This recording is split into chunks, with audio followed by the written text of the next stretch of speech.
ಎಲ್ರಿಗೂ ನಮಸ್ಕಾರ. ನಾವು ಸಾರ್ವಜನಿಕರ ಮಾಹಿತಿ ಮೇರೆಗೆ ಸಿದ್ದನೂರು ತಾಲೂಕಿನಲ್ಲಿರ್ತಕ್ಕಂಥ ಗುಂಜಾಳ ಕ್ಯಾಂಪಿಗೆ ಭೇಟಿ ಕೊಟ್ವಿ. ಅಲ್ಲಿರ್ತಕ್ಕಂಥ ಪಡಿತರ ಕೇಂದ್ರದಲ್ಲಿ ಹೆಚ್ಚುವರಿಯಾಗಿ ದಾಸ್ತಾನಿದೆ ಅಂತೇಳಿ ಮಾಹಿತಿ ಬಂದಿತ್ತು. ಆ ಮಾಹಿತಿ ಮೇರೆಗೆ ಆಹಾರ ಶಿರಸ್ತರಿಗೆ ಕರೆ ಮಾಡಿದ್ವಿ. ಅವರು ಕೂಡ ಸ್ಥಳಕ್ಕೆ ಬಂದರು.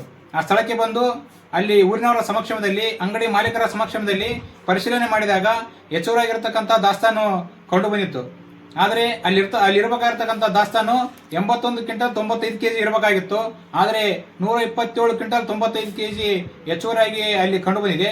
ಇದರಲ್ಲಿ 45 ಕ್ವಿಂಟಲ್ 50 ಕೆಜಿ ಹೆಚ್ಚುವರಿಯಾಗಿರ್ತಕ್ಕಂಥ ದಾಸ್ತಾನು ಸಾಬೀತಾದರೂ ಕೂಡ ಪಂಚನಾಮೆ ವರದಿಯಲ್ಲಿ ಸಾಬೀತಾದರೂ ಕೂಡ ಅಧಿಕಾರಿಗಳು 2-3 ದಿನ ಕಳೆದರೂ ಕೂಡ ಯಾಕೆ ಕ್ರಮ ಜರುಗಿಸ್ತಿಲ್ಲ? ಯಾಕಂತಂದ್ರೆ ಅವ್ರು ಯಾರು ರಾಜಕೀಯ ಪ್ರಭಾವಿಗಳು ನಿಮ್ಮ ನಿಂತಿದ್ದಾರ?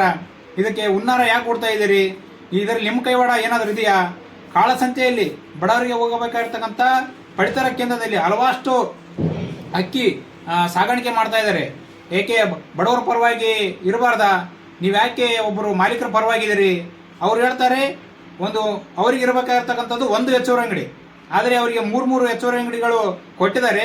ಪಡಿತರ ಮಾಲೀಕರ ಕೇಂದ್ರದ ಅಧ್ಯಕ್ಷರಾಗಿದ್ದುಕೊಂಡು ಕೂಡ ಈ ಒಂದು ಪಡಿತರ ಅಕ್ಕಿಯನ್ನು ಕಾಳಸಂತೆಗೆ ಸಾಗಾಟ ಮಾಡ್ತಾರೆ ಅಂದ್ರೆ ಅವ್ರು ನಾಚಿಕೆ ಆಗಬೇಕು.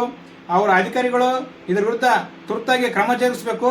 ನಿಮಗೆ ಸೋಮವಾರದ ಒಳಗಡೆ ಗಡುವನ್ನು ಕೊಡ್ತಾ ಇದ್ದೀವಿ. ನಾವು ಈಗಾಗಲೇ ಬೆಂಗಳೂರಿಗೆ ಬಂದಿದ್ದೀವಿ. ಆಹಾರ ಸಚಿವರಿರ್ತಕ್ಕಂಥ ಮುನಿಯಪ್ಪವರಿಗೂ ಮನವಿ ಮಾಡಿದ್ದೀವಿ. ಅದೇ ರೀತಿ ಆಯುಕ್ತರು ಕೂಡ ಮನವಿ ಮಾಡಿದ್ದೀವಿ.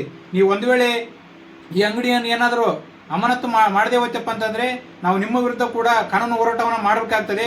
ಅದೇ ರೀತಿ ನಾನು ಆ ಊರಿನವನು ಈ ಊರಿನವನು ಅಂತೇಳಿ ನಮ್ಮ ಮೇಲೆ ಕೂಡ ಪಿತೂರಿ ಮಾಡ್ತಾ ಇದ್ದೀರಿ. ನಿಮಗೆ ನೆನಪಿರಲಿ, ನಾನು ಭಾರತದ ಪ್ರಜೆ. ಭಾರತದ ಸಂವಿಧಾನದ ಪ್ರಕಾರ 19(1)A ಅಖಂಡದ ಪ್ರಕಾರ ನಾನು ಯಾವುದೇ ಮೂಲೆಯಲ್ಲಿರ್ತಕ್ಕಂಥ ಅನ್ಯಾಯವನ್ನ ಅಕ್ರಮವನ್ನ ಪ್ರಶ್ನೆ ಮಾಡ್ತಕ್ಕಂಥ ಹಕ್ಕು ಸಂವಿಧಾನ ನನಗೆ ನೀಡಿದೆ. ನೀವು ಅಕ್ರಮದಲ್ಲಿ ಭಾಗಿಯಾಗಿದ್ದೀರಿ, ಅಕ್ರಮ ಕೂಡ ಸಾಬೀತಾಗಿದೆ. ಇದೇ ಪಂಚನಾಮೆ ವರದಿ ನೀವು ಆಹಾರ ಉಪನಿರ್ದೇಶಕರಿಗೆ ಕೊಟ್ಟಿದ್ದೀರಿ. ಇದನ್ನ ತುರ್ತಾಗಿ ಕ್ರಮ ಕೈಗೊಳ್ಳಿ.